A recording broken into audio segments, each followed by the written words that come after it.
Good morning and welcome to Veterans Heartbeat on the Pulse of the Veteran, where we discuss issues of health, happiness, opportunity, and well-being of interest to the veteran community, their families, and the community who honors them. Good morning and welcome to another episode of Veterans Heartbeat, brought to you by River, the Rural Institute for Veterans Education and Research. My name is Jason Zencraft. My co-host Ed Lasofsky is here with me, and he is the Executive Director of River. We welcome you to a weekly wide-ranging discussion of issues, events, opportunities, and needs in our veteran community. Morning, Ed. How you doing? Morning, Jason. We'd also like to thank our sponsor, Farside Signs. They create amazing-looking vehicle graphics that will drive traffic to your business. They are located at 1526 South Avenue West in Missoula. Follow them on the web, Instagram, and Facebook, or just stop on by. Well, this morning we've got Troy Downing on the phone with us, and Troy has a big fundraiser for his Warrior Project. Good morning, Troy. Hi, thanks for having me on. Well, now that the primary is over, you can get back to helping veterans instead of appeasing the populace, right? Exactly. I got to tell you, it's been an interesting year. You know, we've been focused really on running a campaign for the last 13 months, and you know, I feel good about the campaign. You know, we fought the good fight. We put in the time and the energy and the miles. Resonated with a lot of people across the state. You know, made a lot of good connections. You know, good networking opportunities. Heard the problems that Montanans are facing in every corner you can imagine. And I came out of this feeling good. I get people asking me all the time, would you do it again? And absolutely, I would do it again. And I'm not done. I've got something to do. I've got things I want to fix, and I'm still going to be involved. We're just going to regroup and figure out how we move forward. Well, as many of our listeners know, I endorsed you early on. And the one thing that I'm the most proud of with that endorsement is you came out of there without all the negativity. I mean, your honor and everything is still intact. So I'm really proud of the way you fought. I appreciate you saying that. And, I will say something that I am proud of, and I've heard this from a lot of supporters and even bystanders, is, we fought a good fight. We focused on issues. We focused on, who I am, what my skill set is, what I'm trying to do, what I want to accomplish. And we did that without resorting to, tearing the other primary opponents apart. I think that it did get a little swampy there, and there were some of my opponents that were beating each other up, and I thought that was, a little bit distasteful. And one of them had a PAC supporting him that came after me and, put stuff online and did a commercial that I believe rises to the level of libel, and it's just dirty politics. And I'm personally tired of that. But I appreciate your endorsement. I appreciate your support of my campaign. It's meaningful. And I'm walking out of this with my head held high because I do truly believe that we pursued this with honor. Well, all we can do is move forward. Absolutely. And integrity means an awful lot to at least me and a few of the veterans out there. And so that being said, we've talked about this a number of times, Troy, with the issues in the veterans community. And it does get swampy, does it not? Oh, it does. It does. I mean, look at the biggest failure in all things government that John Tester has been presiding over, the VA. I mean, look how dysfunctional and what an example of government programs gone wrong that is. And, I said this on my campaign, I'll say it again, and I'll continue fighting for this. This is an awesome, amazing nation, and we need to protect it. We need to give our fighting forces the tools they need to get the job done while they're out and protecting this great nation, and we need to take care of them when they come back. And by taking care of them, there's so many different things. We're all different. I mean, as you know, being as connected in the veteran community as you are, there are all kinds of needs. There are needs of just transitioning from service life to civilian life. which is not always natural for somebody that, has spent their, formative years in the military, and just having mentors to help them do that. We've got problems with pain management. We have problems with depression. We have all kinds of problems that we need to deal with, just general health problems. And we need to make sure that all of those problems are being addressed in an efficient way, an effective way, and that we're not letting so many veterans fall through the cracks as we're seeing in this state. Well, I've told our listeners, but I'll say it again. We are at 66 per 100,000 for veteran suicide. National average is 38 per 100,000, almost double. Yes. And I've talked about that on my campaign. I've tried to bring light to that problem. In a state where approximately 10% of our population are veterans, it's meaningful to the state. And also, as you point out, we've got the highest rate of veteran suicides. I've been following the Bureau of Labor Statistics, and we've got the highest rate of veteran unemployment next to Washington, D.C. The only higher rate is Washington, D.C. in the nation. We have a VA that's, in shambles at best. We are not keeping our side of the bargain and taking care of our veteran community. Well, let's talk about where you see your fit, because now, as I see it, you walk away from this campaign as one of the big leaders in the veterans community. Well, what I intend to do is I'm not gonna slink off into the distance. I'm still in the fight. And what I mean by that is I still care deeply about this state. I still care deeply about this country. I still care deeply about the American dream, and I'm still going to continue to be involved and to be relevant in doing that. And in terms of the veterans, yes, I am going to continue being involved with veteran foundations, with veteran charities, with veteran groups, trying to improve the situation that we have. And in Montana, as you're aware, I'm on the National Advisory Board for Warriors in Quiet Waters, and we service a very specific niche in the veteran community. And what we do is we use fly fishing as therapy for wounded veterans. So we bring veterans from all over the country to Montana, and we use fly fishing as therapy, as as a healing therapy for what they're going through. And it's been a tremendously effective program. We're going into our 11th year right now. Next week we have a big fundraiser on the 14th and 15th in Bozeman, and trying to raise some money to keep the program going. And it's just been a great experience. And having been involved with it for so long, I see directly the impact that it has on so many veterans, and I'm just very proud to continue to be involved with that. So I'll continue working with that.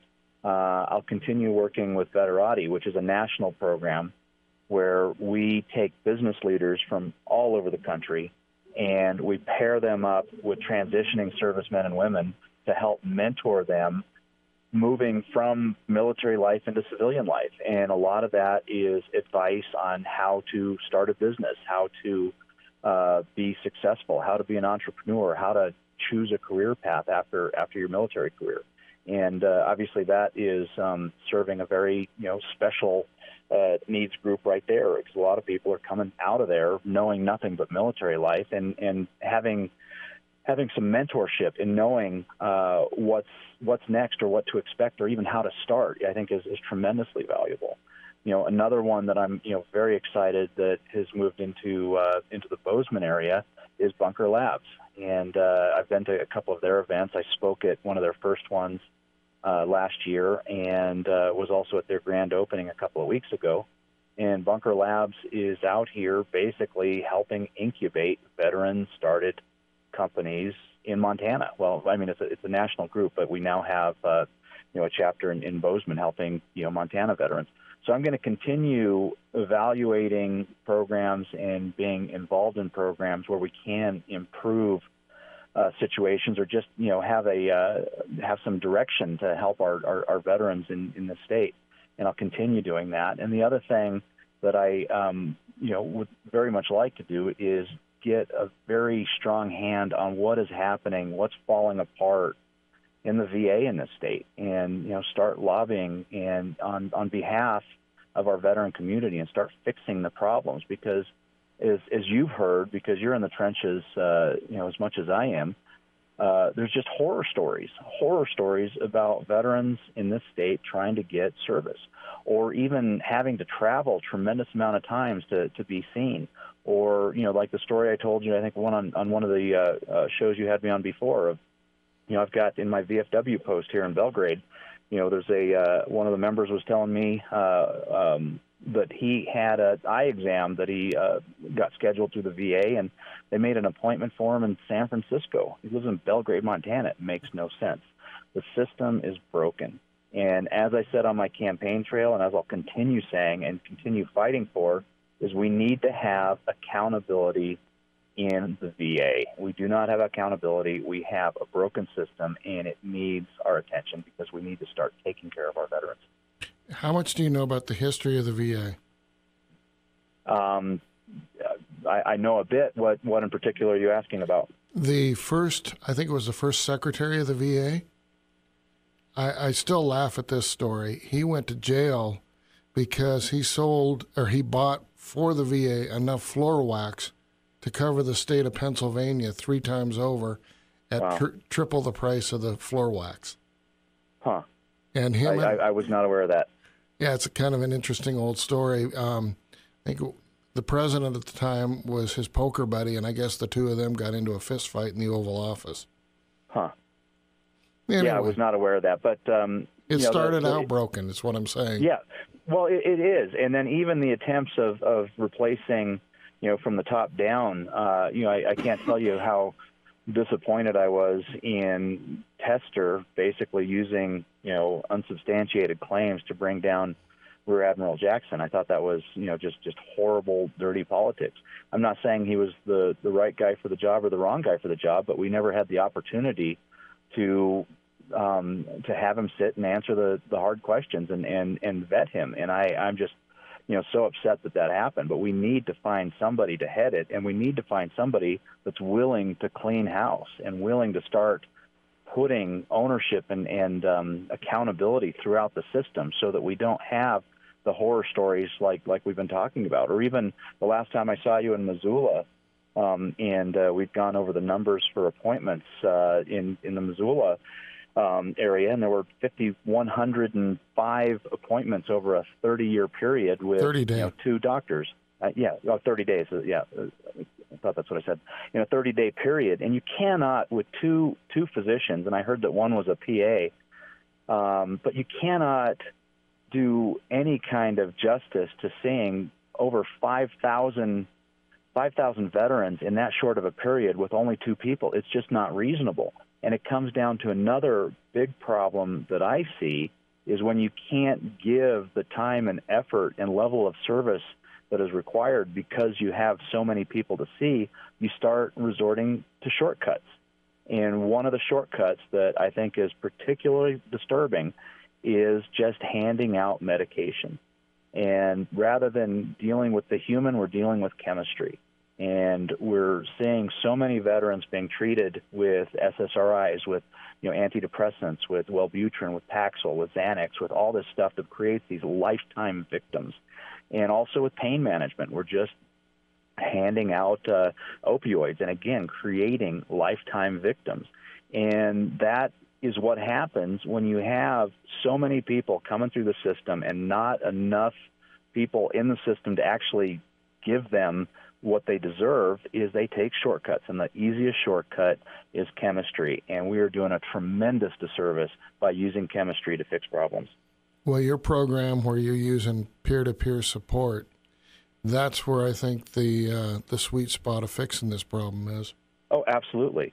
And just to be on record, obviously there are some cases where that is correct therapy. I mean, there are cases where that is something that you need to use in terms of in terms of using antidepressants or painkillers or whatever. There are definitely situations where that's necessary, but the vast majority is we're overusing that. We're not using that where it's absolutely necessary. We're using that as a shortcut to not deal with the human.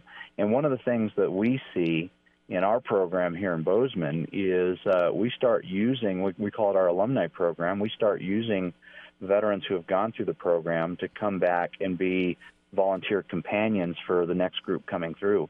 And that's tremendously effective because, as you know, you want somebody, when you're in a hole, you want somebody there that, understands what it's like to be in that hole. And you want somebody that, speaks the same language and may not have exactly the same experience, but at least has enough connection to understand the experience. And we find that is tremendously effective. The camaraderie, the openness, the ability to share, the ability to understand, what's going on. And we just find that to be tremendously effective. And one of the things that I joke about is, we've had a lot of awesome volunteers through the years, but, I'd love to see the day when, I become irrelevant because we have, just veterans coming through the program that come through as volunteers for the next one, so that we no longer need no longer need people that aren't, because I just find that is tremendously effective. And although I am a veteran and I can speak the language, I've never been injured in battle. I'm not I've never been hurt. I don't understand directly what that's like, although I've been around that and seen it and understand it as much as somebody can that hasn't been. I think it's a lot better to have those peer groups. I just find it to be tremendously effective. A thought just occurred to me, Troy, this morning. Maybe you weren't meant to be the senator. Maybe you were meant to be the secretary of the VA. Well, I appreciate that sentiment, and I will tell you, in terms of the experience and the veterans' experience and what's going on, what's working and what's not, I think I have a lot to say. In terms of managing an organization of that size, I think that would be an interesting learning experience. I would absolutely have to put together a team that would understand that part of it. But I think that in terms of understanding what the issues are with the actual service and our veteran community, I think I have a lot to say. Well, one of the issues that we keep seeing over and over again is federal employees, bureaucrats, like to protect their entity. They want to serve the entity. They don't want to serve the customer. Yes. With the new legislation that's coming forward, one of the big issues has always been, and one of my biggest gripes, is veterans can't control their health care because only the VA doctor can assign them outside the VA system. Right. So this new Mission Act allows for the veteran to get care without that referral. Okay. So the president signed it. Now we have to figure out in Montana how to use that to the benefit of the veterans that are out there. Right. Well, let me tell you, we do need to have something that allows veterans to obtain services locally when it's not reasonable or practical. Otherwise, that's been a big problem with the system here. And I will absolutely go in depth on that and get back to you on my opinions. Unfortunately, I just haven't had a chance yet. Okay. Another area that we need to be focusing on within the veterans community, how do we mend these fences? There is a division that I see with the different groups to where it's almost like World War III amongst these groups. Well, I think in terms of mending fences, I think first you need to, mow the lawn. One of the issues we have right now is just there's just so much dysfunction, and I've seen this, as you're aware, and I'll just repeat myself quickly. I came out of the private sector. I had a long career in the private sector before I went into the military, and that was my first experience with government work, and I was 34 years old when I first enlisted, and it really stuck out to me how ineffectively and inefficiently everything was run on the business side of it. I'm not talking about the operations side. I mean, the people that I did the mission with were amazing, driven, smart people. But all the administration, everything that happened in the back was the most inefficient, horrible, wasteful thing that I'd ever experienced to that point in my life. And I think that we need to start really looking at those problems on why our government programs, including the military, including the VA, why are they run so inefficiently? Why can't we start using what is just the de facto standard in the private sector of ownership and accountability? And I think one of the things that you see in the private sector is if you have an underperforming employee or an inappropriate employee, they get fired. If they don't get fired and you get too many of those, your company goes out of business. So we need to start looking at things where there is ownership, where there is accountability, and where there is the ability to get rid of people that are not performing, or programs that are not performing, or administrators that are not performing, or bureaucrats that are not performing. We need to be able to clean house and start having ownership and accountability. And I think that unless and until we start doing that, we're going to continue having the problems that we're having. Right, but what I'm talking about is the veteran groups that are formed in Montana. And I'm not going to name names. I'm not picking. We don't do that on this show. But like Veteran Group A, right, will trash Veteran Group B. Yeah, and that's just dirty. And I know what you're talking about now. And here's the thing, and I've been saying this, all along, is we need to band together. I mean, together we succeed, divided we fail. And as you're aware, in my life, I deal with a lot of different types of programs because there's not one program that's going to solve all problems in the veteran community. And like I said, even earlier on this program, I'm involved in ones that are therapy for wounded veterans. I deal with entrepreneurial veterans. I deal with transitioning veterans. Those are all different problems, and we've got a tremendous need, and there's so much room for doing that. And why one group would start going after another is just beyond me. Really, the focus should be on care and service and nothing else, not tearing another one apart or even bad-mouthing another one. It should be about care and service. Is it focused about caring for our veterans and whatever that niche is, whether it's occupational therapy or recreational therapy or mentorship or whatever it is? Are you focused on the veteran, and is it about service? And everything else really is moot.